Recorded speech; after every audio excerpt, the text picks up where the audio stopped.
nerds, and welcome to the League, exploring the League of Legends lore from A to Z. My name is Rebecca. And I'm John. My name is Mark. Today, we're diving on deep into the Freljord. So if you want to know more about this region, we're going to talk about it. The history, the present, the past, the future. What future does it have? Sort of the best stories to read to kind of get an idea for it. And the best games to play. Because there's a game that really lets you explore the Freljord pretty well. Here's the first thing. If you see water in the Freljord, don't dive in. It's cold. It'll be ice. That's John's summary of the Freljord. That's the Freljord. Don't go in the water. It's cold. Why they come You can stop recording now. Right? If you guys had to describe the Freljord in one sentence. One sentence? I remember we did this for Noxus. All right, the Freljord is a region in perpetual winter, inhabited by very strong people made up in little tribes that are often warring with each other, along with constantly fighting each other, hunger, and just monstrous, horrible things that live there. That's good, yeah. Thanks. Very accurate. Yeah, it's I was gonna say it's defined by its inhospitable nature, right? And that sort of affects and defines all aspects of life. My funnier summary was it's Runeterra's cold-ass trailer park. Oh, damn. Kinda. All this family drama, and, you know, they're a little behind the times because they're so busy trying to, like, you know... Not die. Yeah. It's right. And Ash is trying to get everybody, like, okay, let's get our shit together. Let's start, like... Let's balance our checkbook. And they're like, fuck you, no, Ash. We'll say, I don't think it's about balancing. Put a lease on a TV. I don't want to go too deep in the class issues in America, but I don't think it's a matter of balancing checkbooks, I'll say. Anyway. I'm pretty sure that's all it takes. I think that's it, right? You just got to stop buying Starbucks and you could buy a house in a year or whatever. Anyway. Yeah. Go ahead, John. I was just going to say, perpetual winter, perpetual fighting, present gods. Yeah. It is one of the few places where the gods are physically manifested. Right, they're fucking with people, like, literally. Although, actually, some of them are just fucking with Ornn. I don't think he really wants company most of the time. Constantly being trolled at all times. Right? Not by the trolls, ironically. No, thankfully. Yeah, right? But it's very Winterfell is kind of what I think of from Game of Thrones.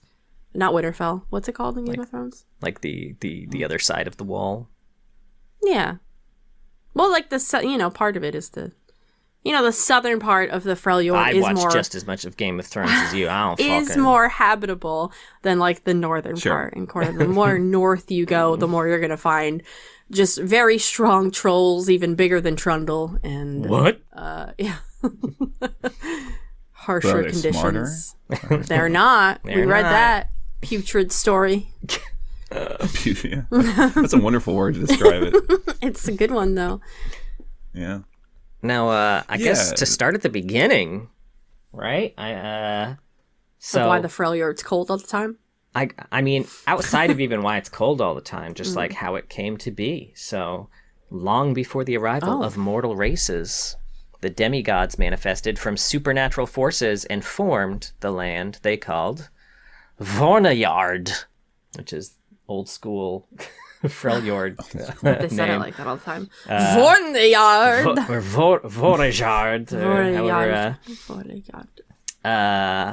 While the truth about how they did it remains unclear, there have been many tales passed down over the generations, which there are several kind of stories about, if you want to, like... I think a lot of them are in, like, the Ornn and Nivea section, just like the, the tall tales of the gods, basically. But I think something interesting about the Freljord was I'm pretty sure it is by far the oldest of the regions. Like, they mentioned that even the Three Sisters... who for some reason I didn't think were this old. They said the whole shit with like Avarosa and Cyrilda and Lysandra happened before the Sands birthed then swallowed Shurima. And I feel like everything else that happens in Runeterra like Shurima's always kind of like the wow, old, it's the old thing ago. that happened. Yeah. Well, I guess if you think about it, Nar is a prehistoric champion, and he's one of the only things that was around before all of that happened. Yes, because didn't he like fall asleep or something, and then it was winter? Yeah, he saw the battle of the Howling Abyss. Yeah. It's interesting because like I never think about when I think about the three sisters, I never think about them as like Neanderthals, like cavemen and shit. That's true, but when you talk about Nard, that's what they would kind of be like, right? Yeah. They'd be way more. I guess it's hard because so much of the Freljord is already so tribal and sort of primal and base in that way.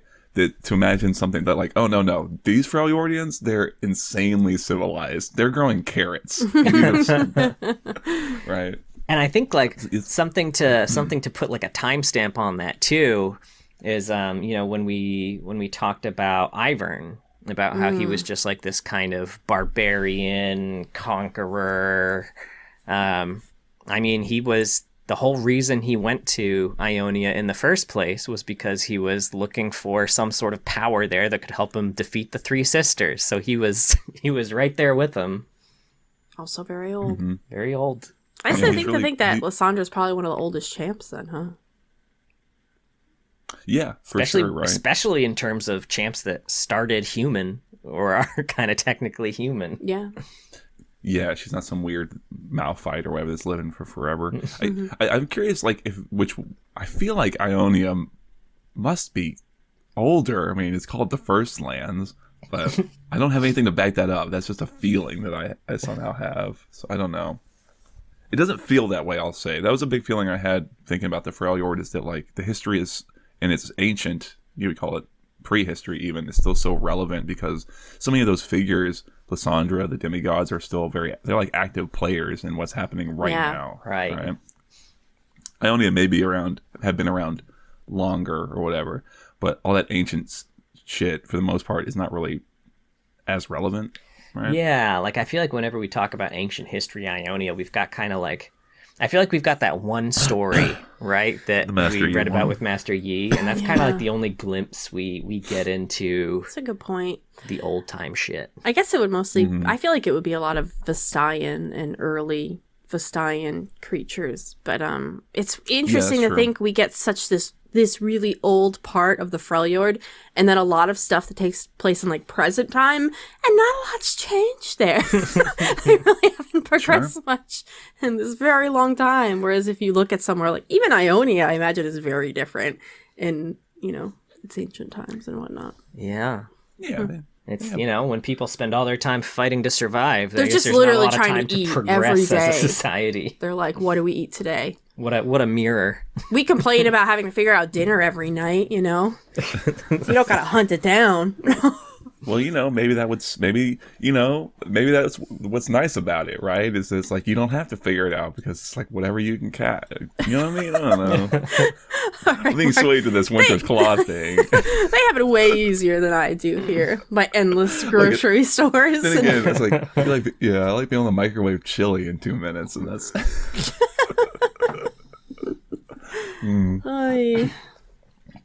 Yeah, it's interesting with the demigods too, because I was gonna say something they establish a lot throughout the Freljord is that like their power waxes and wanes through their worship, right? Right. Which is a big reason of why the three sisters coming about kind of causes a conflict with those demigods, right? Because they start to take it, you know what I mean? Encroach. Right. Slurp it up. Yeah, they really wanted that power for themselves, and I guess to establish a timeline too. Yeah, sure. We have like the demigods, and I guess before the three sisters start doing their shit too, I guess a big thing is probably the Hearthblood, right? I suppose that's true, right? Yeah, because that'd be Ornn. So like that a bunch of people started kind of worshiping Ornn, and he was kind of cool with it in his very passive way. But then the three sisters started doing their shenanigans and trying to steal power, which didn't work great for them, right? Like Cyrilda lost her voice to the first Twilight, which is, the old Zoe. So who are the three sisters, real quick? Because I know we talked about them. If someone didn't know, right, real quick, who this are is they? their first. Like in terms of like Just their names, or? I guess like we talked about them real quick. One sentence summary: 3 sisters, right? It's like 3 powerful war mothers, tribal leaders, right? Lysandra, Serilda, and Avarosa, who kind of started rising to power and prominence. Right, and they want to steal the power of the demigods for themselves. Yeah. Yes. Yeah. Exactly. That's all. Yeah, that's them. So yeah, in their attempt, Serilda lost her voice to the first twilight. Avarosa just kind of peered into the void accidentally and was deafened by its emptiness. And Lysandra was just straight up blinded by Volibear in front of her army. She's like, hey, fuck right off. Then Lysandra started dreamwalking and stumbled upon the Watchers and struck a deal with them that would grant them near immortality, and their most powerful followers would become Iceborn in exchange for giving up Runeterra to the Void. Which, you know, that was like in their mind like, this is going to happen someday. That's a problem for future me to deal with, probably. And by then, who knows? Maybe I'll have figured out a way to beat these guys anyway. But it happened way faster than I think she was expecting. Avarosa and Serilda weren't down with this arrangement in the first place. They were cool with the power, but not the whole giving up Runeterra thing or, like, you know, working for the Watchers. So they led an army against Lysandra, but then the Watchers emerged. And she was like, fuck, these are a bigger problem than I thought. So she sacrificed everything and everyone, her 2 sisters, all the followers, basically everyone there, to entomb the Watchers in unmeltable true ice, where they currently reside. Yeah. Though they are slowly corrupting the true ice, and also kind of driving Lysandra crazy. Turns out she's not the only one who can dream walk. They're kind of in her dreams all the time now, just fucking with her. I mean, it makes sense, right? Yeah, it's crazy to think about. Oh, go ahead, Mark.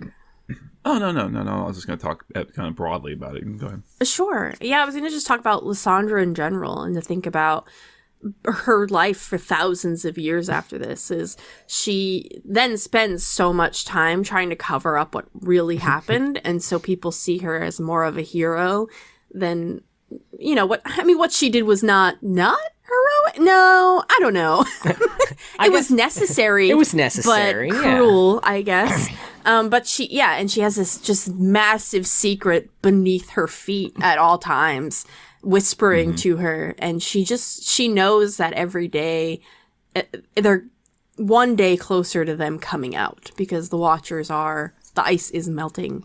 It's slowly happening. You know, one day maybe we'll get a void event.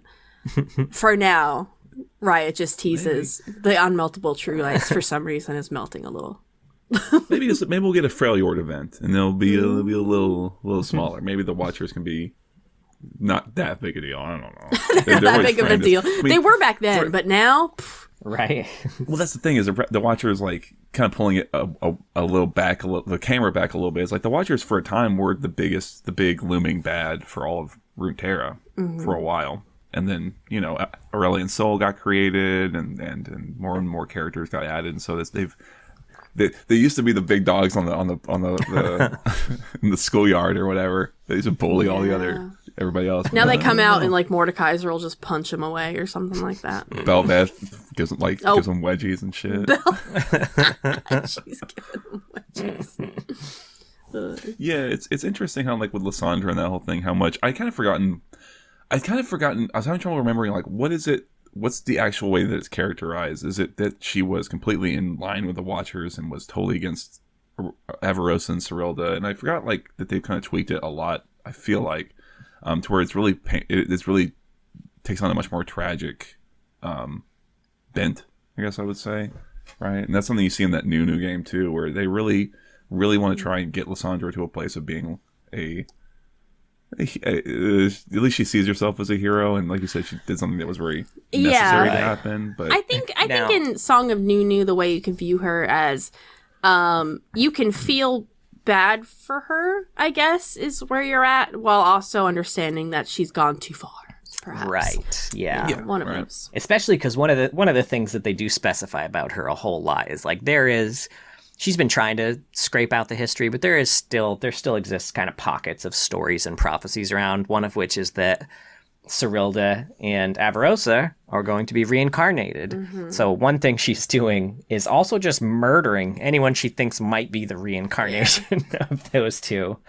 Apparently not to much success, since, you know, we've got some pretty strong representations of those two already around right now. But man, her and LeBlanc should team up. They're just like just two incompetent old women. They can rub their little brain cells together and get a little spark. Yeah, we must be bold. So that whole period, I think they call the Frost Guard sit vigil, basically, them trying to cover up that whole history. Which kind of takes us into more of a modern history, which kind of kicks off with the War Mother story, right? Yeah. That's really kind of where we step out of the old history into like kind of modern, right? And that really, you know, establishes, you know, some of our major players in the current era, right? Like Ash, Sejuani, still Lysandra, right? As sort of like, you know, there's a clear, obvious intention to echo the three sisters here. There's with them each being their own sort of powerful, again, war mother, tribal leaders in a sort of active, I don't know, I wouldn't call it a civil war, but I guess it kind of is. It's because they're never a unified government in the first place. It's like big tribal war with Avarosans under Ash on one side, Sejuani leading the Winter's Claw, a different tribe on the other, and then Lysandra and her tribe, the Frost Guard, sort of working in the background, kind of like you said, where they're trying to sort of sway public opinion. They're trying to change, because like it's like we said earlier, right?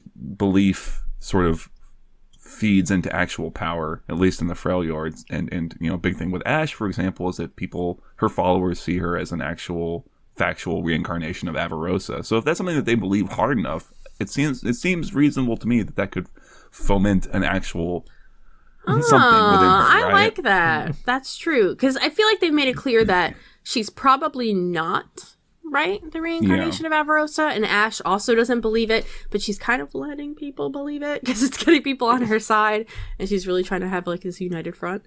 Oh, interesting. Yeah, I would be excited for them to play around with that idea even more. I mean, frankly, Ash is a little needs some more newer lore to kind of keep up what's going on with this whole conflict, because this is the big defining thing for the whole region. But it also, most of what we get is kind of through seeing what's happening with Sejuani and the Winter's Claw, and we talked about it, I think, like in the Sejuani episode. They're very fluid or variable in like their power and influence depending on what the story sort of needs. Yeah. And they're also like, since those stories are way more recent as well too, like their view of Ash is also very much like, oh, she's actually destroying the Freljord, destroying the spirit realm and all this shit, and we really don't have her point modern of view. Ash stories to counteract this. Yeah. I mean, I guess to talk about that and to kind of explain, again, trying to bear in mind someone who has no idea what the hell an Avarosan is, right? Like, it's because they work at different, like, with different world philosophies, right? Like, Ash kind of works with the idea of, like, we can unify, we can put down stakes, and we don't have to live so, you know, meal to meal, right? Paycheck to paycheck, as it were. and Sejuani and the Winter's Claw obviously completely reject that and are very set in their, they call it like the old ways, I think, right? Where it's like you raid and you steal and you kill and you just do whatever you need to do to survive, and the strongest will out, right? When we talked about it before, it's almost an interesting sort of mirror of Noxus, and you would think that they would get along wonderfully, except for the fact that they love to fight so much. It's like, well, can't help it, gotta fight each other. So, yeah. And I guess to kind of walk through, I guess, the events real quick of War Mother. So basically just the Avarosan tribe is looking for Avarosa's throne of legend. The War Mother of the tribe, who is Grenna, who's Ash's mom, very obsessed with it. They're attacked before they make it. They entrust the map to the throne to Ash, who finds the legendary true ice bow there. She then reunites with a childhood friend, Sejuani of the Winter's Claw, who's attempting to challenge her mother's rule for the clan. As part of that plan, she was going to destroy a weak allied clan. But Ash was like, hey, they're weak and defenseless. Let them be. So she protected them, led them to safety, and they became the first of the Avarosan tribe led by Ash, which also made Ash be branded as a traitor by Sejuani. That's kind of what happened in that story. The real short of it. It's kind of the birth of the, modern day Winter's Claw. And and the conflict between them, which is very sad because they were friends and they do have this. This is a comic, by the way, yeah. Yes. Yes. I haven't read by it Marvel. Bit, but it was a very good. It was a Marvel collab. Yeah, I highly recommend it. Yeah. I will say, I won't cut you off, but I hope that they do some Freljord stuff soon because I want to go back and revisit War Mother and stuff with some more stuff. Some more newer stuff to kind of talk about with that it. would be great. Yeah. Let's see. So after this whole thing, there was Sejuani. She's in charge of the Winter's Claw now. She decided to raid an Oxian warship and rescue a Druvask named Bristle, who's the giant kind of war pig that she rides now. And now she's just been kind of attacking and absorbing nearby tribes. I have a few. Sorry, go ahead. I was going to say, it's like I was saying earlier, understanding kind of the current state of who's winning, who's losing is a bit hard because it's not really ever cut and dry or clearly kind of established what's happening. There's like old lore that I thought did a better job of kind of highlighting some of the challenges that Ash's people face, and we see a lot of the challenges that the Winter's Claw face, but it is a sort of a big sort of gray area in terms of like what's actually happening, who's winning, who's succeeding, who's failing. We just haven't had an update on Ash and the Avarosans in so long, and the last things we've gotten about the Winter's Claw, they've not been looking great. They've been like starving and searching for food and like thinning out. Like I know they lost a lot of people. And desperately praying to the Volibear for assistance and then nearly getting all killed from that. And now they have like this kind of almost allyship while having a huge target on her back with Volibear almost. But also an allyship with Silas. Oh yeah. That too, right? So, that's another thing. But we have no idea what's going on with Ash and the others. Yeah. And I think to touch on your point too, Mark, about the struggles that they're facing right now. So the main ones that I think we see, obviously the Winter's Claw starvations, because they have to survive went really on raiding far and everything, north right? and stuff. Yeah, like I know they've gone to places that are like less inhabited. I read the story in Realms of Runeterra, and that's also about Winter's Claw desperately trying to find food. Right? Yeah, we've gotten like it's 4 of them now. Yeah, it's weirdly similar like to that one Sejuani story where they're hunting the big mammoth It or whatever. is. Yeah, Right. I'm curious if I don't know, maybe they were gonna do that one. I don't know, but they wanted a different story. I still liked it in Realms of Runeterra. I was gonna chat about it, but yeah, it is. That's their big issue. Yeah, and from Ash's side, one of the big struggles that comes with unification is that there are so many tribes that are allied with Avarosa but aren't centrally located. And Avarosa kind of welcomes everyone, right? Yeah. So they've got a lot of weak-ass tribes allied with them. So if you are an Avarosan ally but not near kind of where their central group is, you are a prime target for a Winter's Claw attack, and you're probably not going to be able to defend yourself either. Because You can't like openly support Ash or you're gonna get killed, really. Yeah, so they're unless like you follow her around. Exactly, like their inability to consolidate tribes is Avarosa's kind of biggest issue right now. It's like they need more allies soldiers, picked off all the really. time. Yeah. See, I do love this idea, but I feel like this is something that was established only in what is now kind of not canon lore, like the Duke Quinn's like journals. Oh, yeah. But it makes so much sense. It feels so like such a reasonable problem. Right. And it's an interesting one. There's like, they should just, I kind of just want to pretend that that's the actual problem, one of the big problems they're dealing with. Because it makes sense. And it feels like it's nice because it's a problem for Ash to figure out that's so like grounded and logistical. Right. You can't solve it through like being able to shoot an arrow real good. You know what I mean? So. Yeah. But yeah. more of that. I guess we... Oh, go ahead. I have a few random tribes here that we know about. Okay. Because, we mentioned that the Freljord is just full of lots of just warring kind of small tribes. Yeah. We don't know a lot of them. Like, we know, obviously, like, the three big ones, but there are a lot of, like, smaller, kind of independent tribes that support while not being fully rolled into the other three. So we'll start with the Broken Tooth, which are enemies of Avarosa. So they can read star constellations and can navigate, and the map that led Ash to the legendary True Ice Bow was theirs before it got stolen by the Avarosans. They weren't making a lot of friends when they were really looking for They didn't come here to make friends, John. They came here to win. Yeah. And then we've got the Brinny, which are a tribe of rabbit-like Vastaya living in the secluded village of Amu, which is where Aurora is from. Right. We've got the Ice Children, which is a mountain tribe from North Freljord, which are known, for their extreme rivalry with the Avarosans.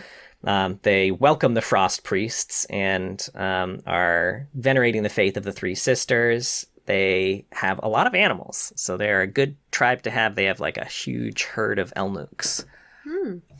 Then we've got the Morn Crow. They battled Sigvar in the Valley of Spines and were presumably killed there, so they might not be around anymore.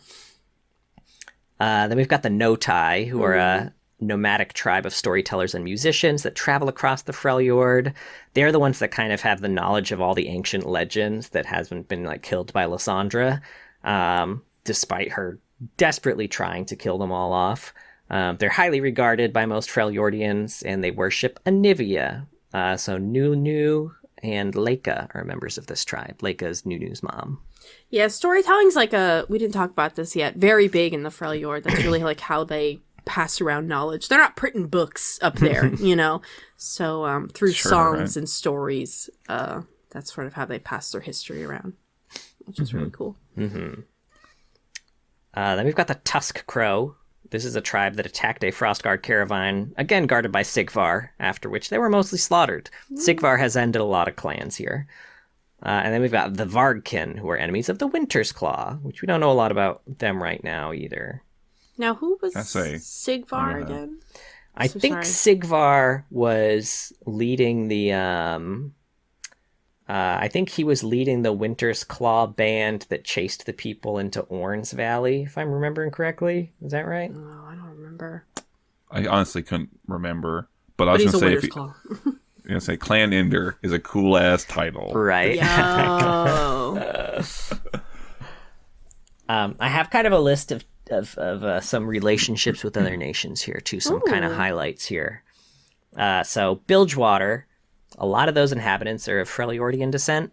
And we also kind of see, even in the Shadow and Fortune story, I mean, Olaf just kind of rides a boat down to Bilgewater, too. So it seems like there's a lot of movement from there to Bilgewater. I'm so bad at remembering where things are. They didn't feel close to me at all. They're very far away, but it does make sense that like you've got, because you have some echoes of like Viking raider stuff happening in the Freljord, and like pirates do similar shit, right? It kind of makes sense that they might you would get a lot of people going to Bilgewater to ply a trade, right? That trade being killing and stealing shit. Right, we're real good at that, and that is a highly valued trait here. I see a Freljordian. I want to see a Winter's Claw Reaver's resume. Right? Like, oh, you're hunting a Druvosk. I see. Why didn't you kill it? I know you didn't kill the Elnook or the mammoth. It went over a cliff. Can you explain that? Technically dead still. It counts. We just didn't eat it. Well, we'll call you. Fuck. We've got Sigvar on the other line. Right. Then we've got Demacia. So Freljordian barbarians would often raid northern Demacia, as that part of Demacia was actually part of ancient Freljord. So Rodian, a member of the Dauntless Vanguard at the time, led an expedition into Freljord and burned down Frostheld, which was the former capital of the Avarosan tribe. And another kind of relationship with Demacia, Silas and Sejuani are now working together, again, to raid Demacia. He kind of, he went north looking for power, and found them and was like, hey, I know a place that has a lot of riches y'all can steal. You want to help? Also, just warm up a little bit. You don't have to. Yeah, that right. It's like it's a balmy 65. You can. Yeah, you're good. There's like restaurants. You don't have to live like All this. you need is a light jacket. I'd like to order the mammoth, please. Just saying. Another. Okay. Anyway. We've got Ionia. I mentioned Ivern the Cruel came here looking for power to defeat the Three Sisters, but he became a tree instead. Udyr's also been here with Lee Sin, kind of learning from their monks. Then finally Noxus. Darkwill had Darius leading a campaign in the Freljord, but Sejuani was able to fight them to a stalemate for years until Darius left to ask for more forces, kind of at which point Darkwill wasn't in charge anymore. And they were like, hey, trying to invade Freljord is really fucking dumb, actually, so let's not do that right now. Right. Now he is kind of back at his shit nowadays. Back at it. He's back at it. Do we know what keep the boy off it? Come on.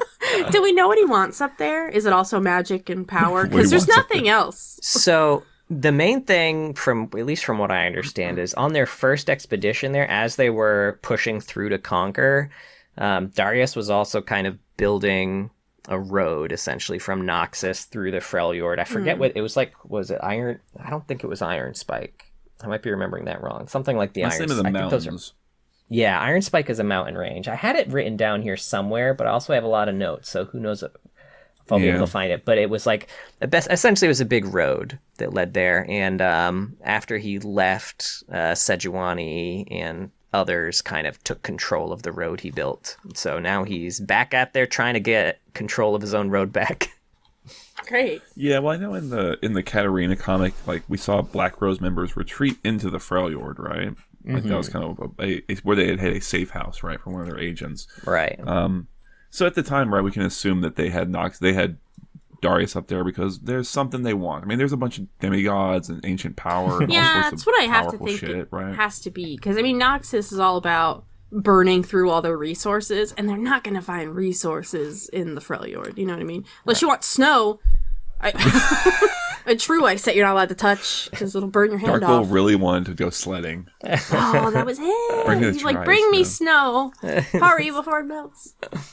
Yeah. I mean, that could very well be. I mean, we know from the cinematic now that Darius has had an encounter with the true ice weapon. I'm sure he's intrigued as fuck about that. Probably. Sure. Wouldn't you be? I would be. I feel like there's some piece that kind of hinted at Noxus gearing back. I mean, like you said, he kind of back up in there, back on his old bullshit, right? Like so, yeah. So it's interesting that they'd be willing to even attempt it again, right?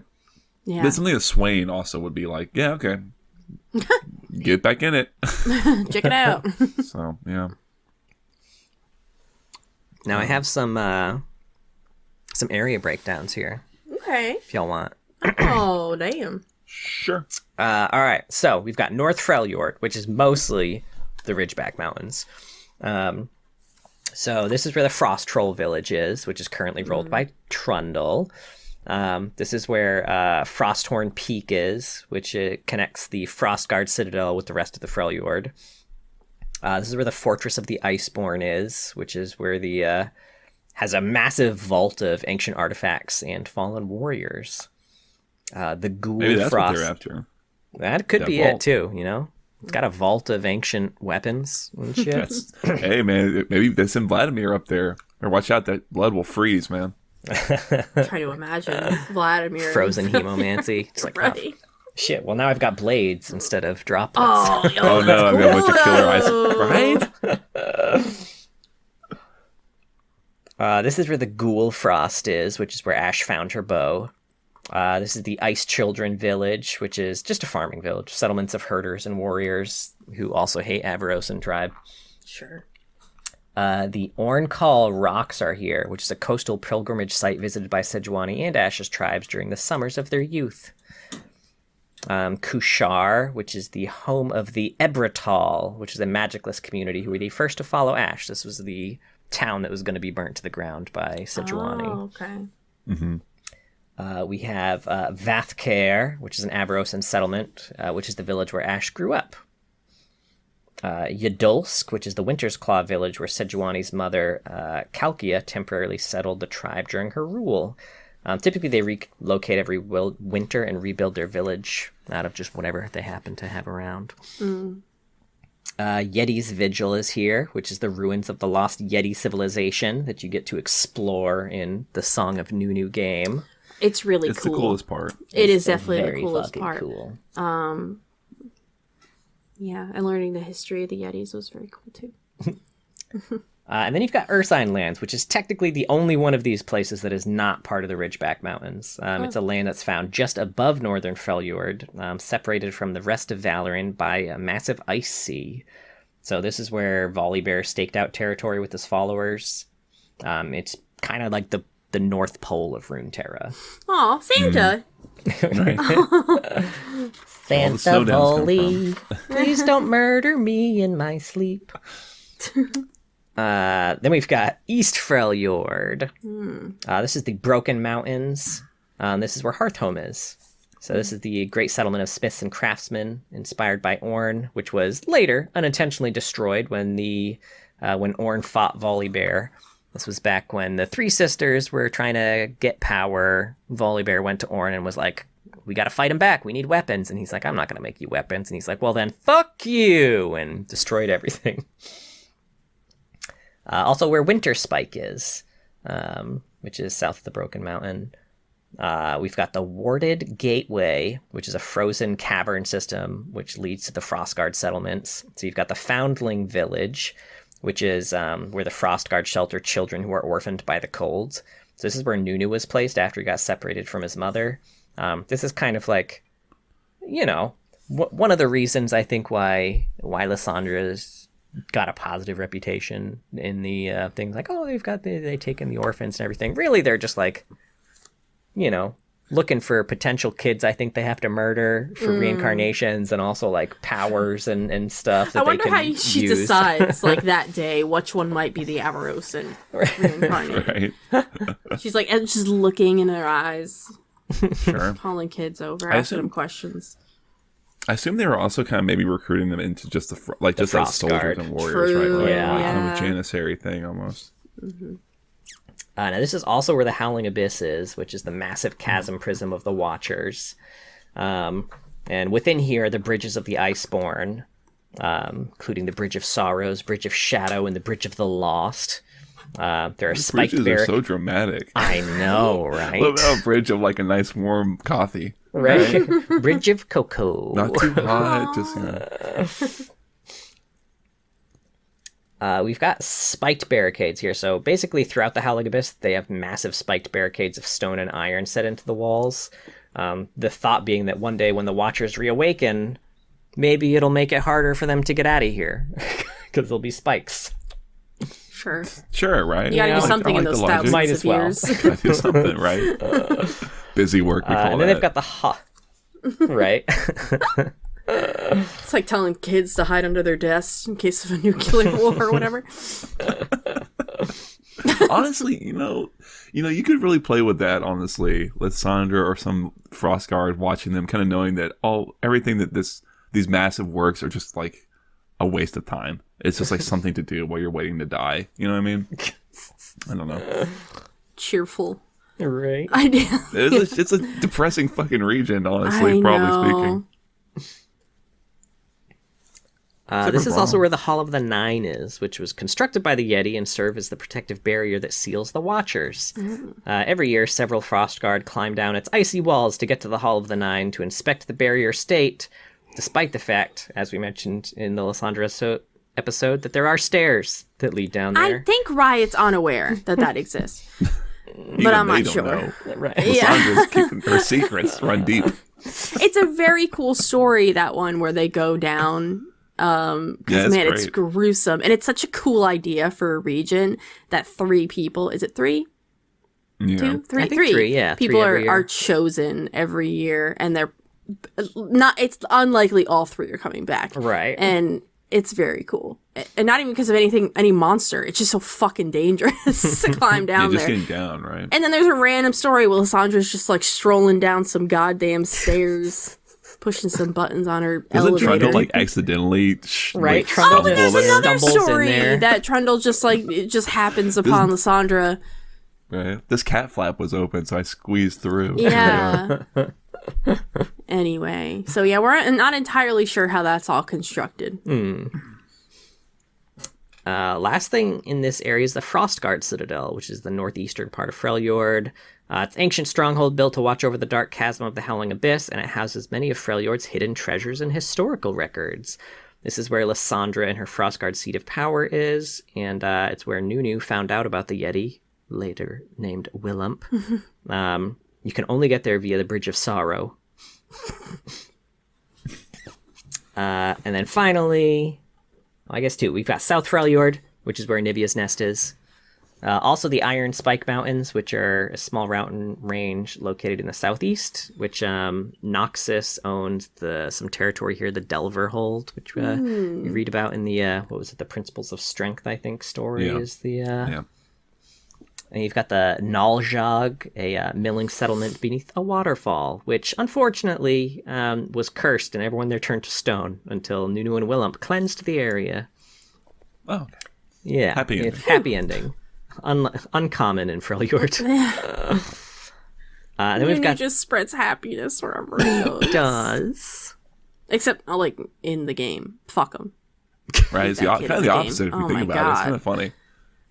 Yeah.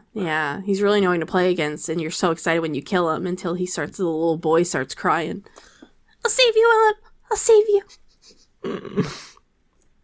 I got confused at first. I thought you were talking about, like, Song of Nunu. I was like, what? He was so cute to play in Song no, he of was Nunu. adorable in Song of Nunu. I Remember meant when he started League of spraying Legends. graffiti everywhere?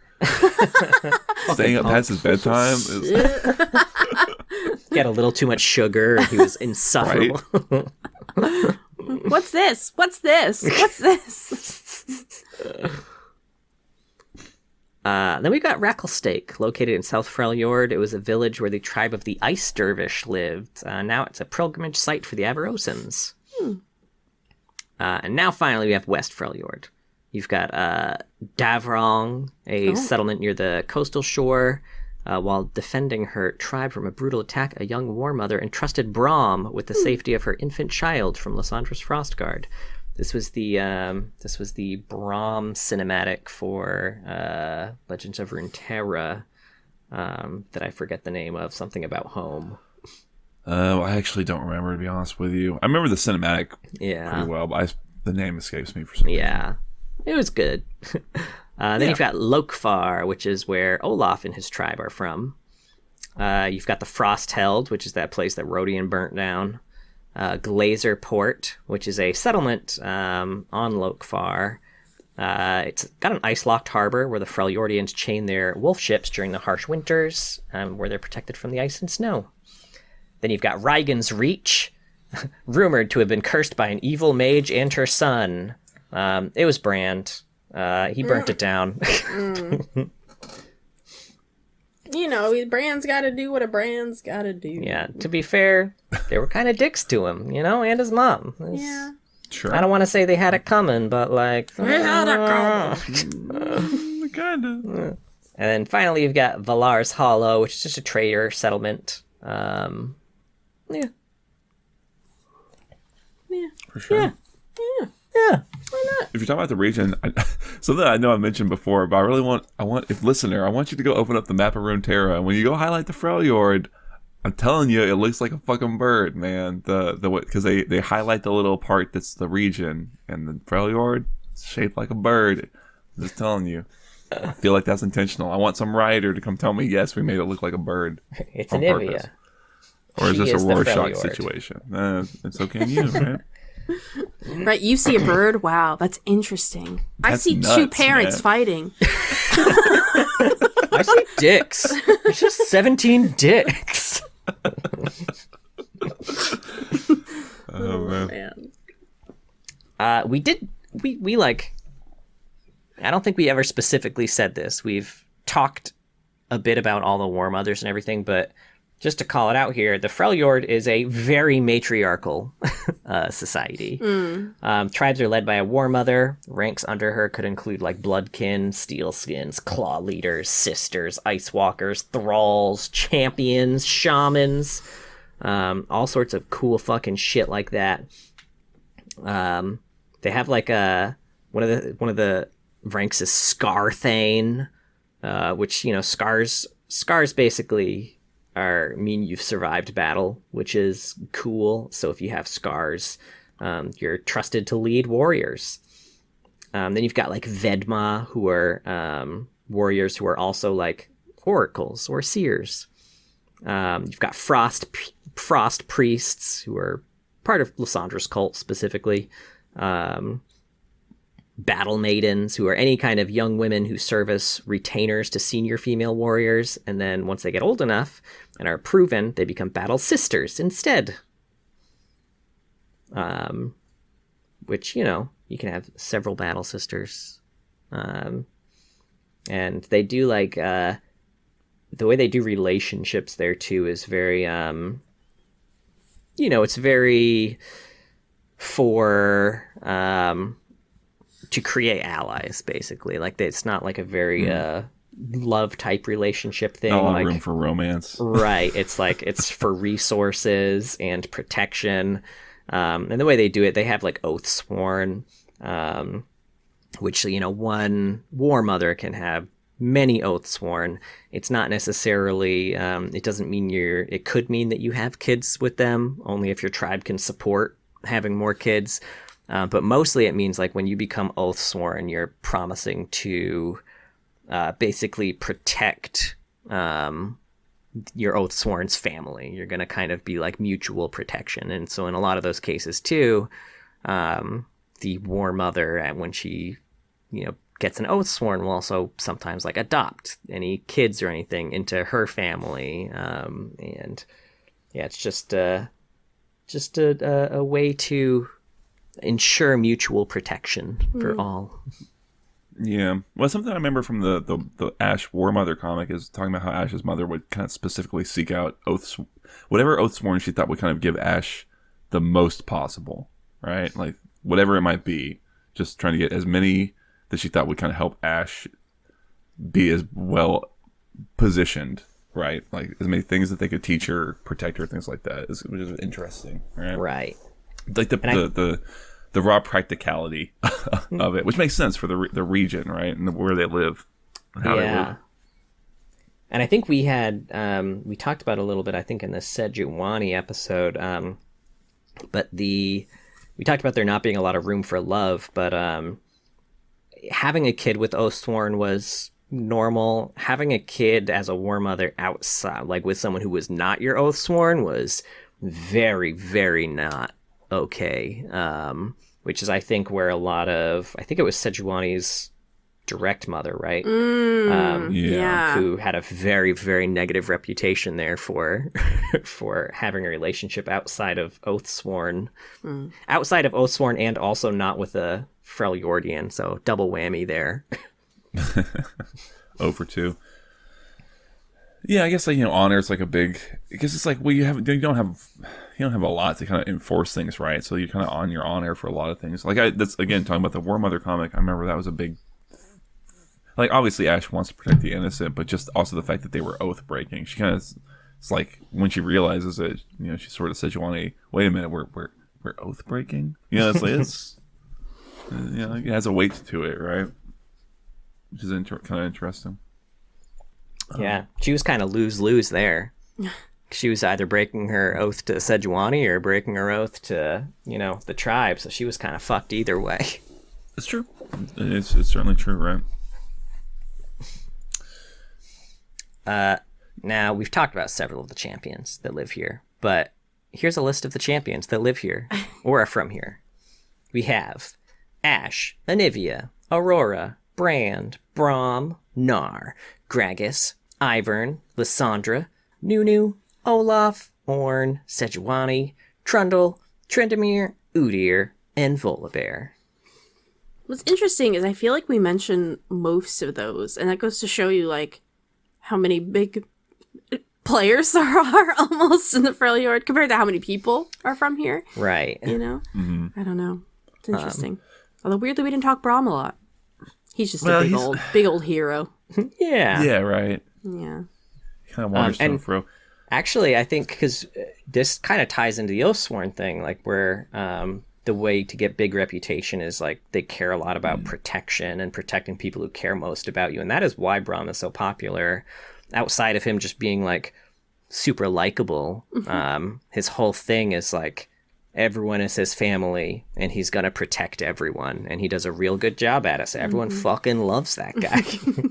I mean, he's hard to dislike. Talking about the different champions, I kind of wanted to mention Nunu in specificity, right? Yeah. Because something that they kind of established with Nunu through like especially the Song of Nunu and stuff is that he's kind of like the Harry Potter, the Luke Skywalker of the Freljord. That he has sort of a particular power about him that Lysandra sees him as like their actual hope for surviving everything. He might lead the Freljord to victory over the Watchers in some far-flung future, right?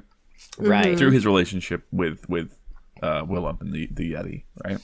Because I think one of the things we didn't necessarily talk about is that one of the other things that Lysandra is desperately seeking out in the Freljord is more true ice, because she knows that the true ice is melting. She's trying to kind of reinforce the barrier where she can. And I think one of the big things that she wanted out of Nunu and Willem was the fact that, like, you know, there's true ice there. That Willem can create true ice. The Yetis can, and he's the last one. So she wanted him real bad. But yeah, I think after getting to know a little bit more about Nunu, she kind of realized there was more benefit to maybe not taking Willem and letting Nunu potentially save the world. While still fucking with him. Because you gotta test him, you know? You gotta test him, right? You gotta be ready. She's the Dumbledore in this situation. Right. She gotta remain a villain. Now, there are also several champions connected to the Freljord that don't live there, that have either visited or are there a lot or, you know, whatever. Talia and Vayne, they went to the Freljord for cold training, basically. There was their own hyperbolic chamber. How to fight a cold. Hypothermic chamber, right? Then we've got Aatrox, Darius, Katarina, Kindred, and Rengar, who were all there for murdering. Oh, for murder? All there for murder. Yeah, Kindred gets a pass. Yeah, I was going to say. Yeah, Kindred, you know. They got to murder everyone, literally, in the end, right? Yeah, well, you know.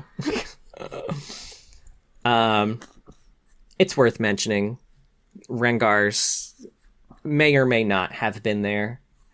It is of questionable canon. We'll see, but Rengar did try to murder Gnar.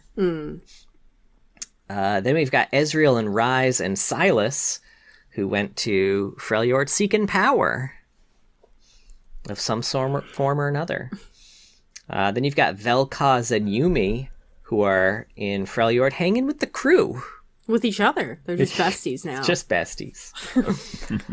You've got Lux, Garen, and Galio. Maybe fighting Silas, or maybe they're just in a really cold area of Demacia. It's really hard to tell because Demacia goes...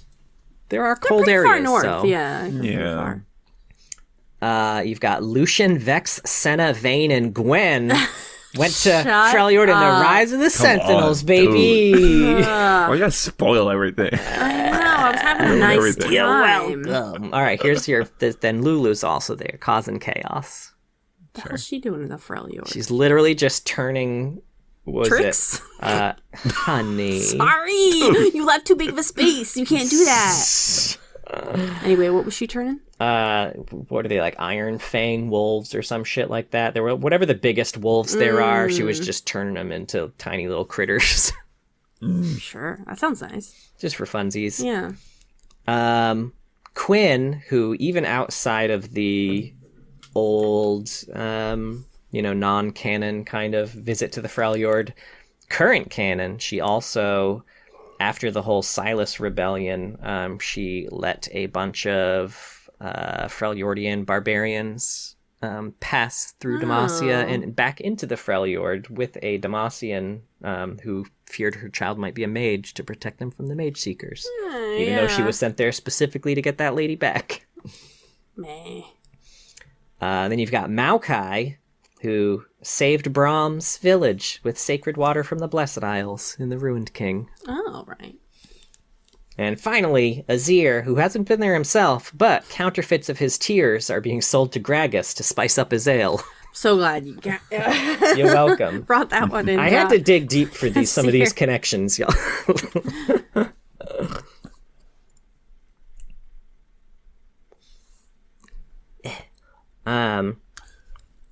Now I have a few fun facts before we jump into, I guess, some stories, recommendations for people to, if you want to learn more about the Freljord, check these out. Read my book. So Battle for the Freljord is an in-game event between the three Freljordian leaders, Ashe, Sejuani, and Lysandra. Nar lived in ancient Freljord when the Watchers attacked his area. So live back then, we mentioned that. 5 out of 10 of Ashe's Oath Fathers either died before the events of War Mother or left the Avarosa because of Grenna's obsession with the throne of Avarosa. Oh, man. Imagine getting dumped by 5 of your husbands. Right? Like, how bad is it going to be? You're like, I'm going to go into the tundra. I'm just going to go into the frozen wastes. Oh my God, was it me? That would be me, not Ashe. I don't think Ashe would give a shit. Now, I think we see a lot of places in Runeterra that all kind of speak the same language, right? Like we see Noxians visit Piltover and Zon, and Demacia and all speak the same language. We know that Ionia is a different language than Piltover, but Freljord also very, very different language than most of the southern areas there. They cannot understand each other. And finally, this was a fun tidbit that I found in a Wayback Machine forum post from a writer. The spirit gods are depicted as they appear in the Freljord because that's where they're the most revered, worshipped, and culturally important. But the same gods exist in different forms simultaneously across Runeterra and can look different but still connect to the same source energy. That is interesting. One thing that they mentioned about this that was quite the lore drop is that Tom Kench might very well have a minor Freljordian demigod that is suspiciously like him. What? He's not worshipped as much there as he is in Bilgewater, which is why he's much bigger presence there, but there could very well be a demigod in Freljord that is Tom Kench, but different. What do you think he looks like? Something big, right? Like something a boar? voracious. Right? Maybe a sea serpent? One of those like spectral sea serpents? Oh, with the tongue? Yeah. He's still tonguing? Yeah. Stop still tonguing. Worm, but spelled with a Y, something like that. Right. You know what I mean? Ice worm with a Y. I know there's one of those things around. Yeah, that's interesting because it's interesting to think about because we read pretty recently that Kindred story where we saw how Kindred is depicted in all these different ways and different cultures, and it's an interesting idea. I'm not opposed to it. All right.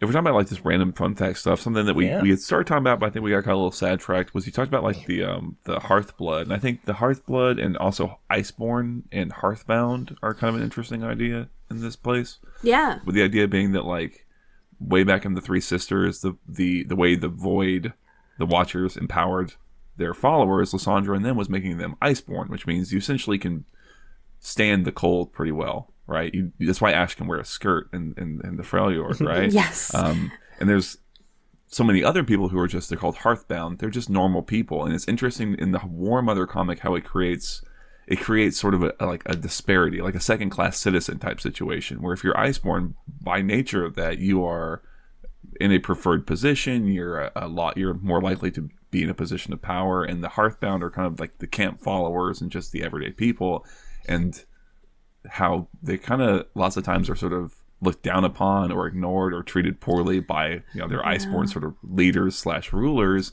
and Lysandra's Frost Priests use that to kind of gain influence, right? Because they're the people who actually take care of the Hearthbound in a way. That's kind of interesting. I don't know. Yeah. I mean, they got to be in a way like when you're in these troubling, very cold areas looking for food, they're probably seen as a bit of a weakness because they're not tolerating this cold. They're more likely to freeze to death and things like that. And then they can't they can't hold the more powerful weapons because Iceborne can hold true ice and not die. Still sucks, but they do it. Yes, it still hurts, but they won't lose a limb. Whereas the Hearthbound. I think that's because the Hearth blood are different. Yeah, Jesus. Yeah. Well, it's interesting. You got these little, almost different, like slightly different, like magical races of people kind of in this area, and the ways that it's like. I guess something I'm liking about the Freljord as we're talking through it is like some of the ways they take these fantastical ideas and then kind of play them through to like here's the practical way that affects how people act, and that's an example. Where like you got all these people who, like you said, they're a big liability and they're a big problem. And I wish they would play more. They would harp on that more with like Ash, because she, assumedly, tries to treat them all the same and take in all these Hearthbound, but it does kind of cause a burden, right? There are a bunch of mouths to feed who can't go out and hunt the boar for 10 days in the ice or whatever, right? Because they'll die. Yeah, that's true. So. God, it's gotta suck to be born there and not an ice. Now, the Hearthblood, they're people that have worshipped Ornn, correct? And they also can withstand the cold, but not because they, rule the cold, but because they're so warm inside. Is that it? Yeah, I mean, the source, the effect seems similar. They withstand the cold, but... yeah. The source of the power is different, if nothing else. It's less void tainty. I don't know. Yeah, true. Void taint. No one wants that. No void taint on there. Don't say void and taint together like that again. I don't think they Grundle. have. Where? Anywho.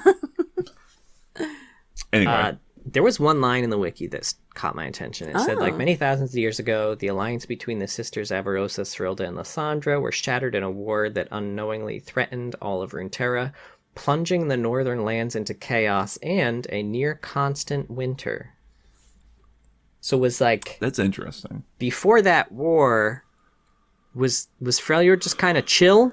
Yeah. I think we talked about this in the Nanar episode, because I didn't realize that about the Freljord. I thought it was so cold because they're so far north and they have some kind of science the way we do.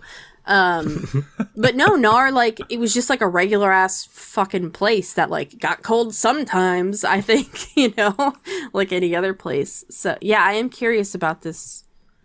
Nice work, Lysandra. Yeah, I guess because of Lysandra doing that spell, or whatever magic she did, it made it winter always, basically. I guess maybe to help the true ice not melt. Maybe. Yeah, it tracks, right? Yeah, that's interesting. I kind of forgot about that, to be honest with you. You guys want to go into some story recommendations? Sure, for sure. Freljord's got a lot of good ones. We Riot gives us some good eats for the Freljord. I think we like the stories though because a lot of them are really dark and messed up, and that's true. It's our kind of story. Well, they do different. They're well written, Yeah, they do. Yeah. I mean, we've been talking about the War Mother comic. That's kind of almost like required reading if you really want to get into the Freljord and like. Right. Again, Ash and Sejuani are so pivotal to what's happening. It's like you gotta kind of look at it. But you've also got things like Lost Tales of Ornn by Matt Dunn, where that's just someone telling all these different stories, and that's not nearly as dark and messed up. It's kind of neat in its way, lighthearted, kind of, with nice a little folksy fairy tale-y. Little tinge of darkness because there's a little sad orphan at the end. That's from Terra, though, It's true. At least they have an orphanage. Sure, it's being run Don't worry, by Lysandra will witch, find him. But I mean, that's better than what a lot of these other places have. Where's the Zaun orphanage? Man. I mean, that's where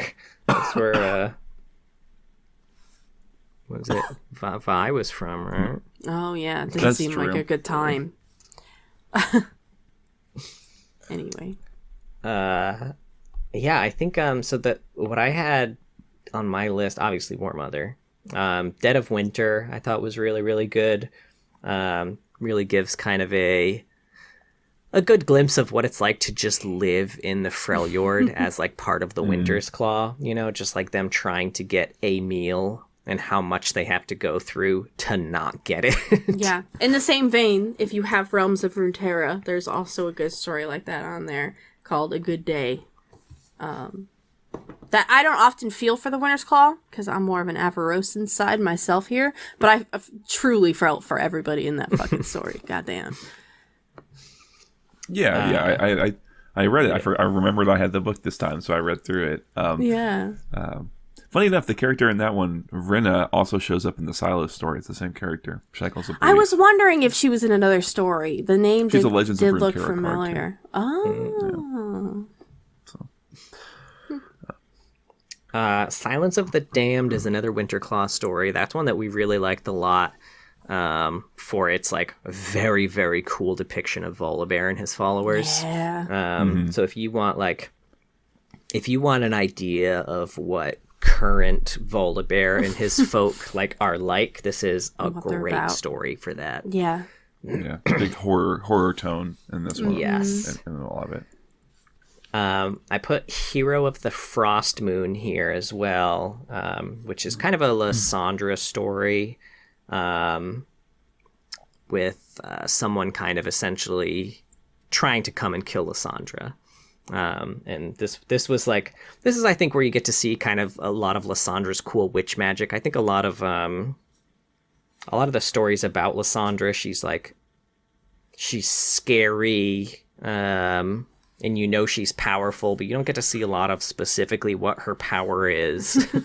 But this one had some of that, which I liked. I don't know. I took her down in Song of Nunu, so couldn't be that strong. I was playing a 10-year-old. Flex. Riding a powerful Yeti, but still. Hey, he wasn't always there. You know? That's true. You had to fight the Yeti at one point, so... Spoilers, yeah. Speaking of, I would Song of Nunu was also on my list, right? 100%. It's the most recent thing we have in the Freljord, right? Yeah, there's a lot of updated things forward. Lore. Yeah, it does push things forward, and it's really lovely to look at. It's so and nice. Seeing, just really getting a feel for what the Freljord's like. Yeah. The only thing it's missing for me, we did really talk about this game a lot. We have an episode about it. But true. I would have liked to have been in like a village or something, seen like a camp of people, because you never stumble across that. Yeah. You get that one destroyed camp. That counts. Yeah, you have to walk through that like 12 freaking times. Yeah. Last one I had was Eye in the Abyss in terms of like stories, which was the one where those three are climbing down the Howling Abyss. Yeah. I liked that one a lot. Mm-hmm. Yeah. Those were my kind of Freljord required reading. I had some other media, mentioned Song of Nunu, obviously. And then a bunch of a lot of cinematics, Yeah. We've got Still Here. Oh, sure. You've got you get Tryndamere and Ash and Kindred and Still Here, which was very cool.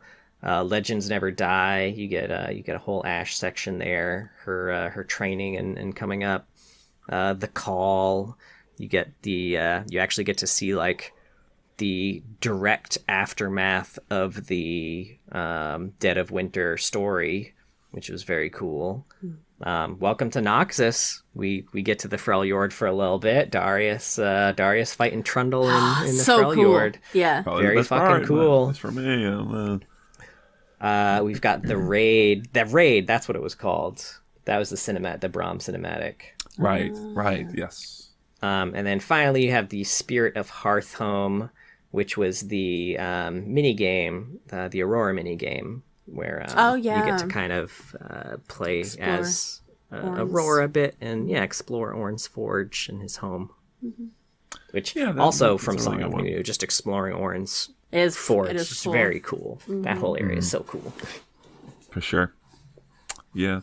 I would throw for reading Legend of the Frozen Watchers by Laurie Golding. It's not my favorite story, but it is a really good, quick rundown of sort of a lot of the history stuff we've been talking about. If you want to get a quick understanding of what's going on and the setup, very good for that. What's Trundle's story again? The putrid one. Jiminy Bimini. I wish I remembered, because that is real good. I guess I didn't include it because it's so specific to him, but it is, but it does show you like this area of the Freljord where like people are not going to, but there's like all these other creatures that live in the Freljord that are also trying to survive there. I'm gonna throw out the random guess of Trial of the Troll King. Oh wait, what was it? Oh, sorry. A feast fit for a king. I knew it was like fit for a king. It's a little gross because trolls are pretty gross, so I would warn you on that. If you can't do any gross out stuff, I think it's funny too. Yeah, but that's a great story. That I really felt like I was there for that one. Right. You know, yeah. It's gross in the way the old Mundo was gross, which is charming. The fun, charming. Sure, charming is a great word crunch it on big toes. Yeah. Yeah. Yum, num, num, num, num. Yeah, I don't really have any other Freljord thoughts. This is like the first area that we really explored.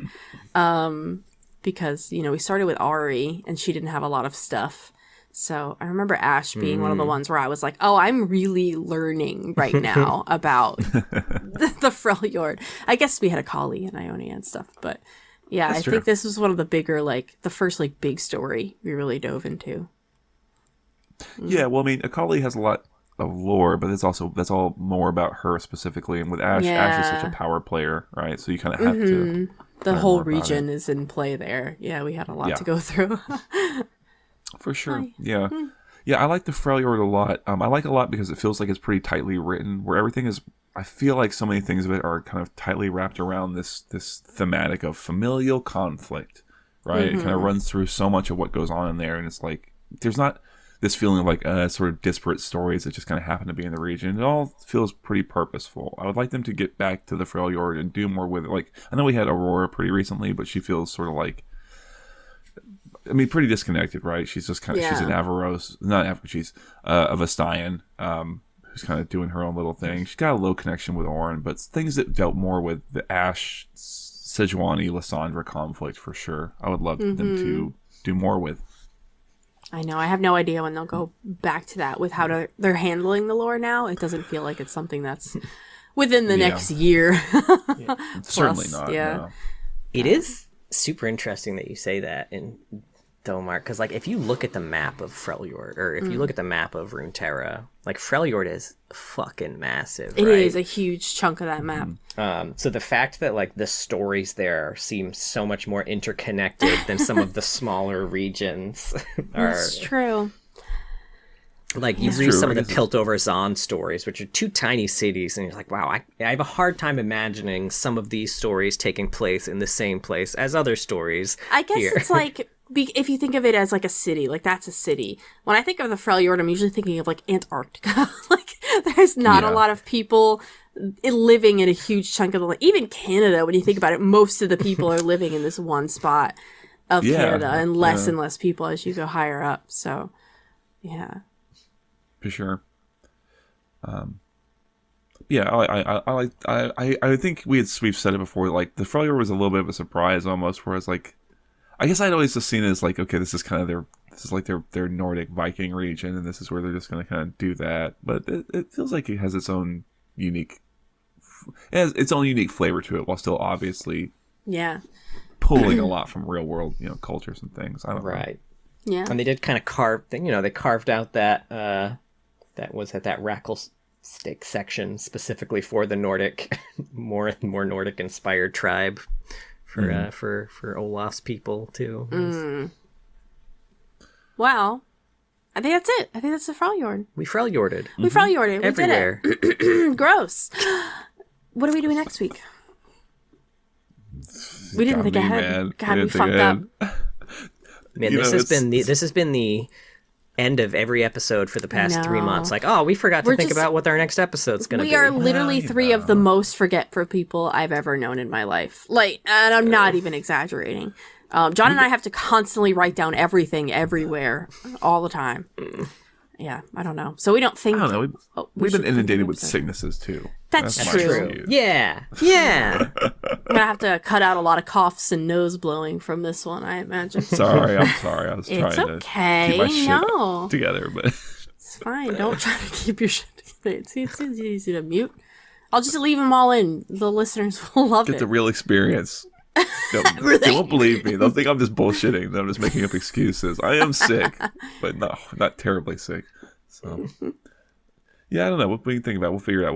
We'll see what excites us, and I'm sure we'll do something super fun. Perfect. Well, thank you so much for listening, everybody. We have a Twitch, twitch.tv/loreheads. John streams on Saturday evenings, EST. He does TFT and ARAMs with viewers. We also have... I always want to start talking about Twitter, and I'm like, we have not had a Twitter, and so it's there technically, but I have not. I don't use it anymore. Not logged into I know we're not Twitter logged in into it. I know. So please don't reach out to us there. If you find us on Twitter, which is what I'm still calling it all this time forever. later. Now and forever. We have a YouTube. Oh my god, that's where we are. We've got a new reaction video there. We do. We have a new reaction video. We reacted to the Noxus video. Finally, and we have some fun parody songs that John has done. It's a good time over there, Come join the community. Come, smash that like button, hit subscribe. We have a Discord. Don't You forget want to to click find the some people? Ding ding. Yeah, you can go on the Discord and make fun of us. Yeah, you can. Yeah, that's fun. We also have a Patreon. Thank you so much to all of our patrons. But a very special thank you to our Medarda tier patrons. Mr. Dead and King of Hearts. If you were in the Freljord, I would bring you Orn's soup pot of unending soup, so you would be warm and fed forever. Aww. I'd find it. I'd get it for you. No, I fucking Ursine be You would damned. eat all the soup. kill. I'd kill for a bowl of Orn soup, which is called a born. Born soup. A born of soup. The Born Ultimatum. That was so good, honey. That was really good. That was really good. There were 2 in there. That's his next parody song. I don't know what. There's no Born Ultimatum song. I don't know. Shut up. I gotta pee. Join us next week while we talk about something else related to the League of Legends lore.